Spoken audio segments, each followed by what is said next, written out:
ডিপ্রেশনে ভুগছেন, পেরেশানিতে আছেন, খুব বেশি দুশ্চিন্তায় আছেন, কোনো কিছু ভালো লাগছে না, আল্লাহর সাথে একটু কথা বলেন।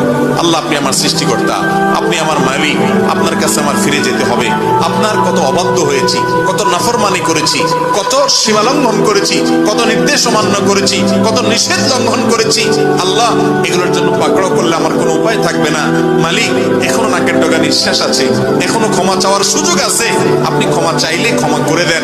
আমি তওবা করছি, আর কখনো নির্লজ্জ কাজ করব না, আপনার নাফরমানি করব না। আপনি আমার অমুক পাপটা মাফ করে দেন, তমুক পাপটা মাফ করে দেন, আমাকে পাপ থেকে বাঁচায় রাখেন। আল্লাহ, আপনি আমাকে হেফাজত করেন। আপনি হেফাজত না করলে আমি নিজে নিজে বাঁচতে পারবো না। মালিক, আপনি রহম করেন। আল্লাহর সাথে একটু কথা বলেন। আল্লাহর কসম, সালহাতুস সঙ্গে বুদি দিল খারাস, আজমুদে এক জামানা খাকে বাস।